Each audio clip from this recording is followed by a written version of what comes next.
සෞර ග්‍රහ මණ්ඩලයේ විශාලතම ග්‍රහලෝකය වන බ්‍රහස්පති යනු ඉතා අන්ත ලෝකයක්.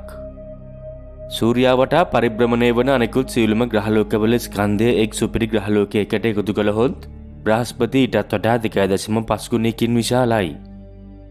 ඉතින් එම නිසා බ්‍රහස්පති මත වූ සෑම දෙයක්ම අපේ මිමිවලින් මනින්න බැරි තරම් ඉතා විශාලයි. උදාහරණයක් විදිහට බ්‍රහස්පති මත වූ කුණාටු මොනතරම් විශාලද කියනවා නම් බ්‍රහස්පති පෘථිවියේ සිට කිලෝමීටර් මිලියන 778ක් දුරින් පිහිටා සිටියත් ඒ මත වූ කුණාටු පෘථිවියට පවා දිස් වෙනවා. මෙම දැවැන්ත ග්‍රහලෝකයේ ඇති ආකර්ශනීය ලක්ෂණ නිසා අපි 1973 සිට ඒ ගවේෂණය කිරීම සඳහා අභ්‍යවකාශ යාන 9ක් යැවීමට කටයුතු කරා. මේ සෑම යානාවක්ම වායුයෝධයා විවිධ කෝණවලින් ඡායාරූපගත කර විවිධ ආකාරවලින් එය අධ්‍යයනය කිරීමට කටයුතු කරා.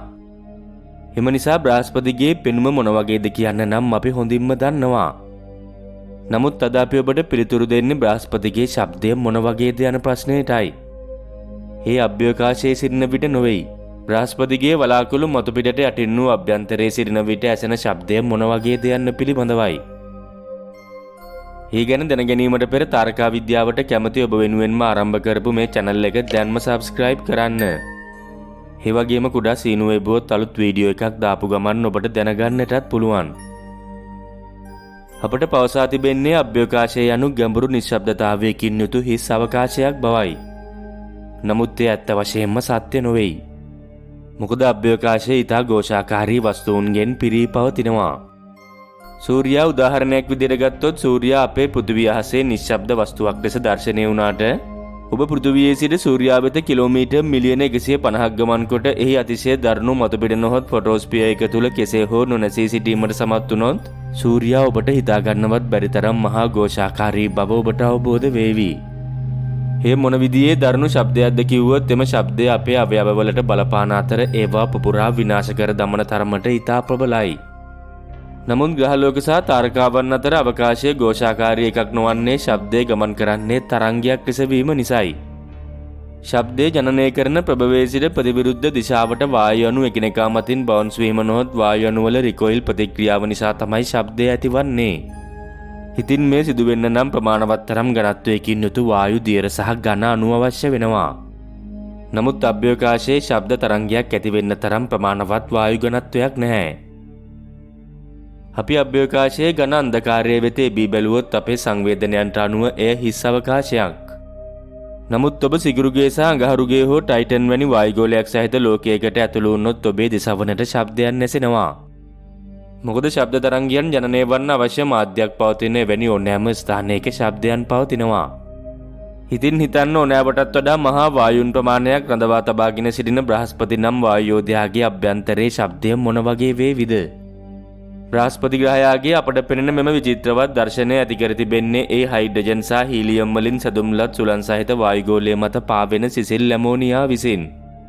හිම පිටත ස්තරයෙන් පහතට බසින විට ජල වලාකුළු පවතින අතර හේනුන් ගැඹුරට ගමන් කරන විට පීඩනය සහ උෂ්ණත්වය ශීඝ්‍රයෙන් ඉහළ නගින වටපිටාවේ දියරමය හයිඩ්‍රජන් වලින් සමන්විත මහා ජල සාගරයක් පවතින බව විශ්වාස කරනවා. බ්‍රහස්පතිගේ වායුගෝලය ඇතුළට යන්න ඝනත්වයේද ඉහළ යනවා. ඉතින් එම නිසා එම එක් එක් ස්තරයන් ඔස්සේ ශබ්දය ගමන් කරන්නේ එකිනෙකට වෙනස් විදියට. එම නිසා බ්‍රහස්පතිගේ එක් එක් ස්තරය විසින් ඊටම ආවේනික වූ ශබ්ද අත්දැකීමක් ලබා දෙනවා. අපි හිතමු බ්‍රහස්පතිගේ වලාකුළු අභ්‍යන්තරයේ පෘථිවියේ මුහුදු මට්ටමේ පවතින බාර් එකක වායුගෝලීය පීඩනයක් සහිත ස්ථානයක විවෘත වේදිකාවක අපි පාවෙමින් සිටිනවා කියා. දැන් ඔබ සිටින්නේ බ්‍රහස්පතිගේ මතුපිට වලාකුළු ස්තරයෙන් කිලෝමීටර් 50ක් පහළට වෙන්නයි. හේයවට උෂ්ණත්වය සෙල්සියස් අංශක ඍණ 100ක් පමණ වන අතර ඔබ අවට වාතයේ බහුලවම පවතින්නේ හයිඩ්‍රජන්. ඔබට අවට එතරම් පැහැදිලිව දිස්වන්නේ නැහැ.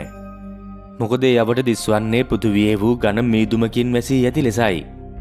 කෙසේ වෙතත් යම් යම් තත්ත්වයන් යටතේ ඔබ වටා ඇති දැවැන්ත වලාකුළු ව්‍යුහයන්ගේ ඉතා දුර්වල ඡායාවන් ඔබට දැක ගන්නට පුළුවන් වේවි. මෙම පාරිසරික තත්ත්වයේ මිනිසෙකු හුස්ම හිරවීමෙන් හෝ අයිස් බවට පත්වීම මිය යාමෙන් වළක්වා ගන්න නම් විද්‍යා ප්‍රබන්ධවල පෙන්වනවා වගේ අභ්‍යවකාශ ඇඳුමක් අවශ්‍ය වෙනවා. මතක තබා ගන්න බ්‍රහස්පතිගේ අභ්‍යන්තරයේ වූ අනෙකුත් අනතුරු වලට සාපේක්ෂව ඔබ දැන් සිටින මෙම ස්ථානය තමයි බ්‍රහස්පති මත වූ සාපේක්ෂව මිනිසුන්ට වඩාත් හිතකරම ස්ථානය.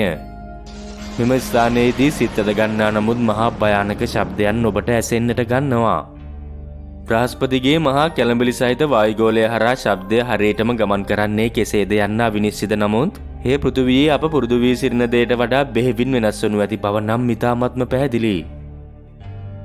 බ්‍රහස්පතිගේ වායුගෝලය හීලියම් වලටත් වඩා අඩු ඝනත්වයකින් උත් හයිඩ්‍රජන් මගින් ආධිපත්‍ය දැරීම හේතුවෙන් එහි වූ ශබ්දයේ තරමක් ඉහළ පිච් එකක් තිබිය හැකියි. උදාහරණයකින් පැහැදිලි කරොත් ඔබ බ්‍රහස්පතිගේ මෙම ස්තරයේ සිටගෙන කතා කරොත් ඔබේ කටහඬ මිකී මවුස්ගේ කටහඬට සමානත්වයක් පෙන්눔 කරાવી. Mickey Mouse. බ්‍රහස්පති වායෝදයාගේ වායුගෝලය විසින් ශබ්ද තරංගයන් එහි වායුගෝලයේ වූ විවිධ වායුගෝලීය ස්තර මතින් සහ වලාකුළු සැකැස්මවල් මතින් විසිරී යන්නට සහ බවුන්ස් වෙන්නට සලස්වනු ඇති බව සිතන්නට පුළුවන්. එම නිසා එහි ප්‍රතිඵලයක් ලෙස විකාර රූපී දෝංකාරයක් ඇති විය හැකියි. එම නිසා බ්‍රහස්පති මත ඇතිවෙන අකුණු සැර තත්වයන් පෘථිවියේ ඇසෙන අකුණු සැර තත්වයන්ට වඩා හිතා ගන්නවත් බැරි තරම් වෙනස් වෙන්නට පුළුවන්. ඔබ දන්නවද බ්‍රහස්පති මත පෘථිවිය මත වූ අකුණු වලට වඩා ඉතා ප්‍රබල අකුණු සැර තත්වයන් නිරන්තරයෙන් නැති වෙනවා. බ්‍රහස්පතිගේ දරුණු මහා පරිමාණ විශාල සුළඟේ බලය නිසා ඔබට නිරන්තරයෙන් මහා ഘോഷාකාරී ශබ්දයක් අත්විඳිය හැකියි. බ්‍රහස්පතිගේ මතුපිට වූ වලාකුළු ස්තරයට යටින් පාවෙන වේදිකාවක් මත සිටින ඔබට ඇසෙන මෙම නිරන්තර ഘോഷාව පෘථිවියේ බලවත් කුණාටුවකට සමාන නමුත් එම ශබ්දය නම් ඔබට හිතා ගන්නවත් බැරි තරම් විශාලයි.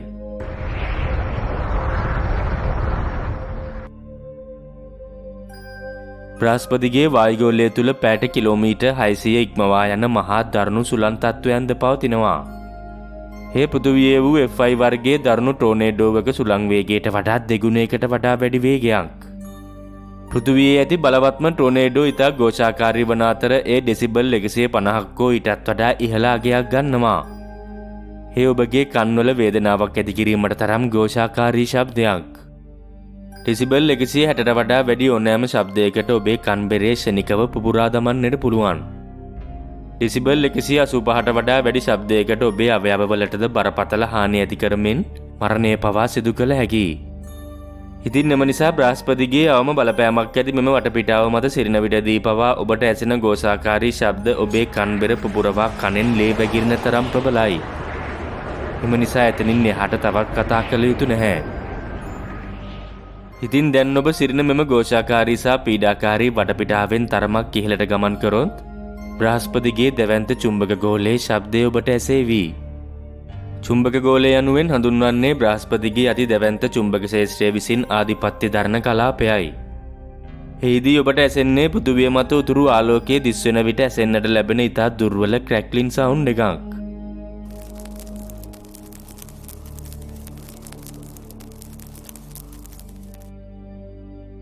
එම ශබ්දය හටගන්නේ චුම්බක ගෝලයේ වූ චුම්බක ක්ෂේත්‍රය සහ ආරෝපිත අණු අතර සිදුවෙන අන්‍යෝන්‍ය ක්‍රියාකාරීත්වයේ ප්‍රතිඵලයක් ලෙසයි. නමුත් බ්‍රහස්පති යෝධයාගේ චුම්බක ගෝලයෙන් නැසෙන මෙම ශබ්දය මිනිසෙකුට කෙසේ ඇසේවිද යන්න සිතීමට පවා අපහසුයි. ඒ බොහෝ විට පෘථිවිය මත පිටදී අපි කිසිදා අසා නොමැති ඉතා භයංකර පිටසක්වල ශබ්දයකට සමාන වෙන්න පුළුවන්. ඔබ දන්නවද මිනිසා බ්‍රහස්පතිගේ වායුගෝලය තුළට යානාවක් යැවීමට සමත් වුණා. එහිදී එම වටපිටාව මොන වගේද යන්න පෙන්වීමට සමත් වුණත් ශබ්දයන් නම් පරිගත කරගන්නට අසමත් වුණා. එම වීඩියෝ ඔබට ඉහත කාඩ් එක ක්ලික් කිරීමෙන් නරඹන්නට පුළුවන්. නුදුරු අනාගතයේ දවසක අපට මයික්‍රොෆෝනයක් සහිත යානාවක් බ්‍රහස්පතිගේ මතුපිට වලාකුළු ස්තරයෙන් අභ්‍යන්තරයට ගමන් කිරීමට සලස්වා එහි ශබ්දයන් මොන වගේද යන්න පරිගත කරගන්නට හැකි වේවි කියා බලාපොරොත්තු තියාගන්නට පුළුවන්. ඔබ නොදැන සිටි මෙවැනි අපූරු දේවල් දැනගන්න අපිව සබ්ස්ක්‍රයිබ් කරන්න. ඒ වගේම කුඩා සීනු වෙබුවොත් අලුත් වීඩියෝ එකක් දාපු ගමන් ඔබට දැනගන්නටත් පුළුවන්.